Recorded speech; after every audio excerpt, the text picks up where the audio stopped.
Tell me about your feet, Christian. I read something where you had this whole list of things that you're doing to keep your feet preserved and keep them healthy, which obviously is incredibly important as you're, trying to do something day in and day out. What do you do to your feet to keep your feet healthy every day? Uh, so for everyone on YouTube, I mean, my feet are amazing. They look a bit dirty because I've been walking on the floor here, but I got such strong feet. My ankles are so thick. I mean, I twisted my ankle today and I just carried on running. I was like, yep, that's fine. um, no, but as the skin of the feet takes I learned something about myself last year. I was always worried because I'd never had an attempt with wet weather conditions.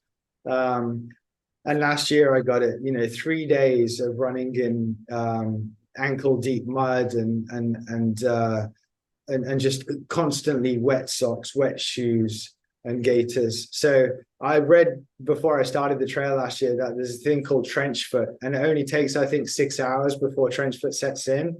So yeah, I'm good. I realized that I can go 15, 16 hours on trail with wet feet, take my shoes off at the end of the day, manage them as in wash them, dry them out with some of that baby powder, baby powder, massage them with this Theragun. I use this kind of cool technique where I hold it sideways. For anyone listening, I'm holding a Theragun sideways, not straight against my foot, but sideways. And it vibrates and kind of just loosens up all so in 2022, I would lie on the bed and I would go to sleep with the most painful sensation in my feet. Last year, I didn't get that because I used the Theragun every night. And I'm not sponsored by Theragun. Hopefully at the end of the podcast I will be, but no, I'm just kidding. So Theragun, that Theragun, if you're listening, send Christian some money. Come on. money, I've got the gun. I just need some money. No, and that worked. And yeah, I just look after my feet so well. I guess and I'm barefoot most of the time as well. Unless I'm running, I'm barefoot. So if I'm in the house, I mean, if I'm outside, I wear what they call a flip-flop, so that's not really barefoot. But if I'm not running, I'm either wearing flip-flops or I'm barefoot. So I try to keep my feet open to the air as well. Now, Christian, I'm a big Seinfeld fan. I'm gonna throw a Seinfeld quote out there. I have an unblemished record of staunch heterosexuality. When I say this, your feet look amazing.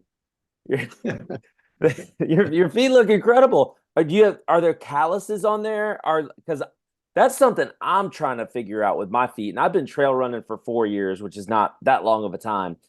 But when Yeah. I go really long distances, if I go 40 plus miles in a day, my feet get tore up. Do you have calluses? Is it just a buildup over time? Obviously, you take care of them too, but what's kind of like that secret, maybe for a beginner who's watching this, something that they might try with their feet? So I used to think calluses were good until I arrived in Ethiopia in 2014.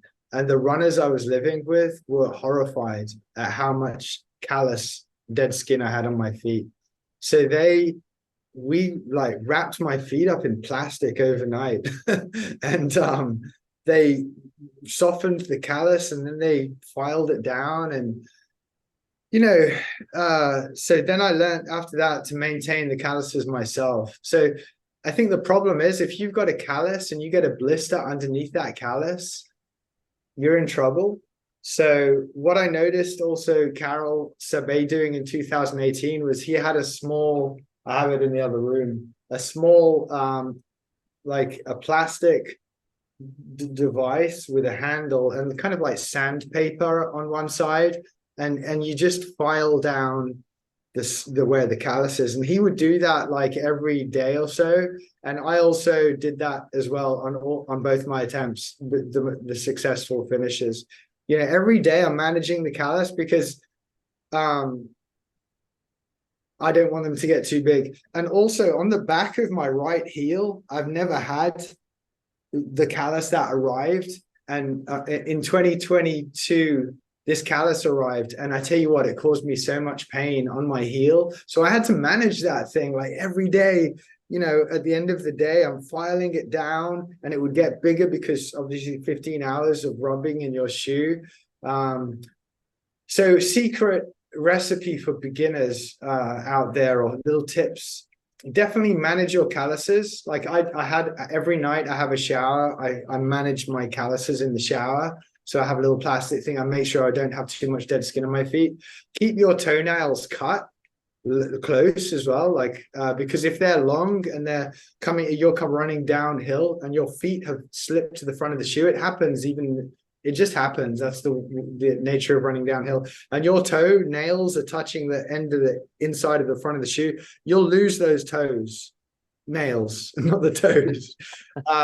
So keep the toenails cut, and yeah, I guess get the shoes that work best for you, and lace up the shoe in a way so whenever I start my runs, I get my foot in my shoe, and then like I'm kind of like hitting the back of the shoe against the ground to make sure my foot is as far back in the shoe as I can, and it leaves me usually I leave myself an index finger width in between the longest toe inside the shoe and the front of the shoe, and then I lace up my shoes, and I guess that's what I do to keep my feet good.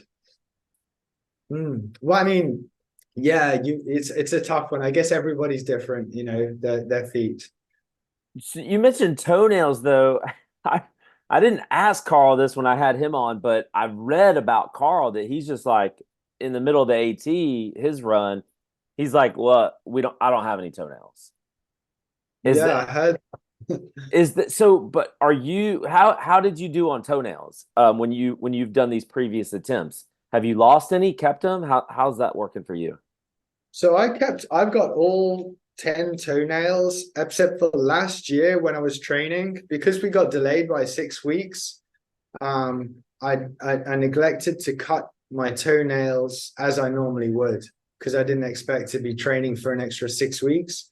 And the longest toe I have is not the big toe, it's the one next to the big toe, the toe next to the big toe.